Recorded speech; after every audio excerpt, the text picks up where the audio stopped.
Well, let's take a look back at some of the important stories that I covered during the year 2013 that has just flown by, it seems like.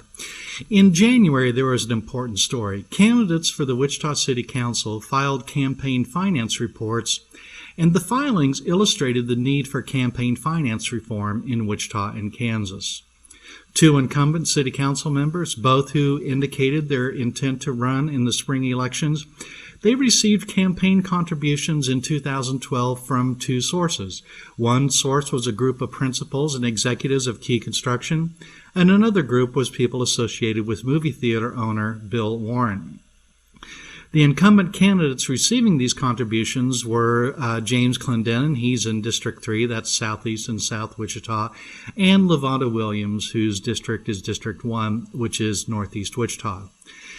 And except for $1.57 in unitemized contributions to Clendenin, these two groups accounted for all the contributions received by these two incumbents in that year.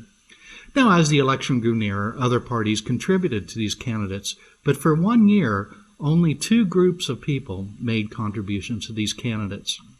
Well, what about these groups? Do they have an extraordinarily keen interest in Wichita city government that's not shared by everyone else? Well, yes, they do, and it's not benevolent. Both have benefited from the cronyism of the Wichita City Council, in particular Council members Williams and Clendenin. Now, we've covered the benefits these parties have received in the past, such as overpriced no-bid contracts and interest-free loans made to prop up an earlier failing loan from taxpayers. We need laws in Wichita and Kansas like some states and cities have.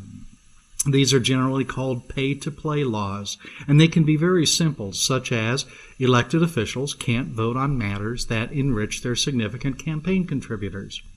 It could be that easy. And here's something related that seems inconsequential, but is really important, and that's the timing of our city council and school board elections. Currently, these elections are held in the spring of odd-numbered years, and these elections are also nonpartisan, meaning that candidates don't run as members of a political party. Well, I was asked to testify before a committee of the Kansas Senate this year.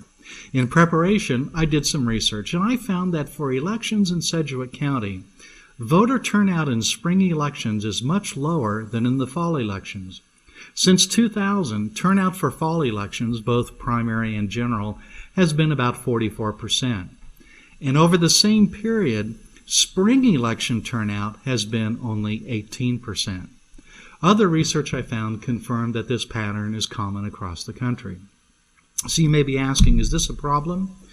Well, political scientist Sarah Amzia has done the research, and she wrote this in her research paper. She wrote, when an election is separated from other elections that attract higher turnout, many eligible voters abstain, but interest group members that have a large stake in the election outcome turn out at high rates regardless of the increase in the cost of voting.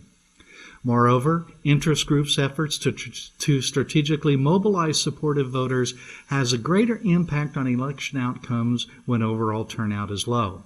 Consequently, the electoral influence of interest groups is greater in off-cycle elections rather than in on-cycle elections, and as a result, the policy made by officials elected in off-cycle elections should be more favorable to dominant interest groups than policy made by officials elected in on-cycle elections.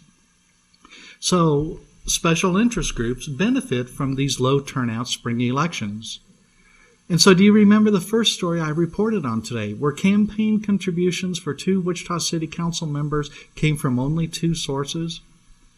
Well, that's an illustration of special interest groups in action, and it's harmful to our city and its economy.